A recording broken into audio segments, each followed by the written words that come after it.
Hey guys, Cool Moment 1 here, and welcome to A Beginner's Guide to Black Desert. Quests are not a reliable source of XP. As MMO players, we are all accustomed to this mindset that quests are the best source and reward the best amount of XP than any other activity in the game. Now, this is justified because many MMOs do that, however this one does not. So with that being said, I just want to put it out there that if you want to level, you're going to have to kill a lot of enemies, and quests can kind of guide you in the general direction. However, they will not level you up, and following the quest will only take you into a deeper or higher level territory than you should be in. So just keep in mind that in order to level, you're going to want to kill many enemies, and there are guides on the internet that tell you what locations to go for certain levels, and that will be down in the description. Know your class. Now this may seem like the most basic and simple talking point of the video, but as we discussed in the previous talking point, combat or killing enemies is going to be your #1 source of XP, or grinding as I should say. So combat is going to be the most efficient way to get XP, so you're going to want to do it good and well, which is going to require you to know your character or class very well. So the two examples or two classes we're going to be using for this talking point is the Musa, or Blader as some would call him, which is my favorite class so far, and the Warrior. So as you see right now, the Musa or Blader is more of a fast-paced kind of, you want to keep dodging around your enemy, and not only that, just to improve your attack, but you want to dodge around the enemy to reduce how much damage he does to you, since the Musa is a pretty vulnerable and fragile character. Let's go on to the Warrior. Now guys, as you saw in the previous clip, you saw how the Musa is able to dodge around its enemies while inflicting damage at the same time, and almost have no damage dealt to it because of dodging.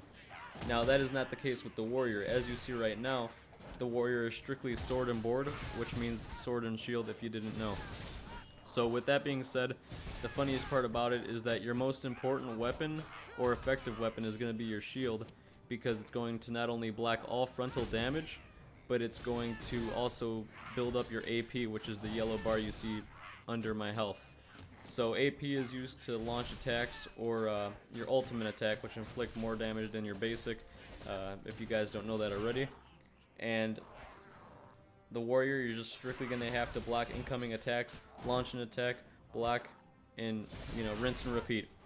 So with all that being said about the two classes, you're going to want to learn your class straight, like from the tutorial missions, which are the beginning missions, like 1 through 10. So learn your class and you will succeed through the game. Knowledge is power. Now as you guys are about to see here in a few seconds, 3, 2, 1, 0. There we go. So the rebel flag be at the top there. It says I gained knowledge about it.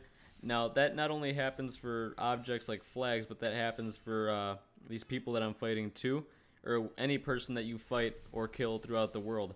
Now what that will allow you to do is it will allow you to beat your enemy faster, and it will allow you to see their health bar. So for example, when you get into a new territory, you're not going to see a health, well, you will see a health bar, but it won't go down as you attack them. So you will have no idea whether your enemy is almost dead or not, which can be frustrating at times. So in order to gain that knowledge, you just have to keep killing the enemy. There's no really set like count or anything. You just have to keep attacking your enemy. It's random. It'll say you gain knowledge on them, and it will allow you to kill your enemy easier, and it will allow you to see their health bar dwindle. Take advantage of the market. As with many other MMOs, there is a marketplace or auction house, as other MMO players would call it, in this game. So if you guys aren't familiar with other MMOs, marketplace or auction houses, it is a place where players can put up items to sell, and other players can bid or buy them. Now, in this game, almost everything can be sold through the marketplace, and that can range from old weapons you have, old weapons that you have upgraded that you want to sell, and you'll learn how to upgrade in the tutorial steps of the game, or basic materials such as you see in my inventory, like grass, your potions, like consumables that you get from quest. Almost everything can be sold through the marketplace, and if not, you could cancel it and get your item back. So I strongly urge all of you to use the marketplace, especially from the beginning levels, so you can make a little extra money to buy a horse or other weapons, things like that. And yeah, as I said, I strongly urge you guys to use this feature. things worth mentioning. Okay, so I covered everything I wanted to in this video.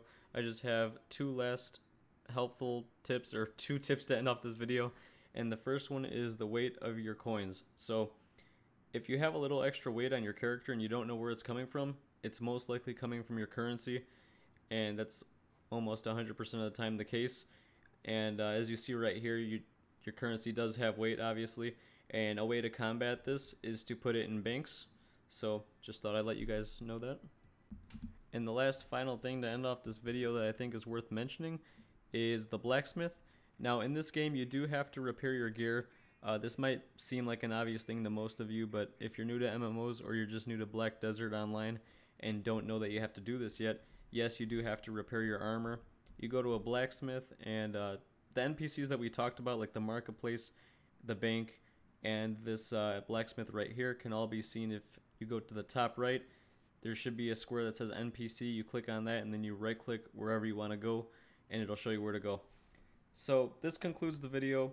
I hope you guys enjoyed, and please let me know down in the comments what you guys would like to see next on Black Desert. I will be putting out more advanced things like node management and stuff like that, but I just wanted to put something out for you beginners. And thanks for watching, and you have just completed the beginner's guide to Black Desert Online.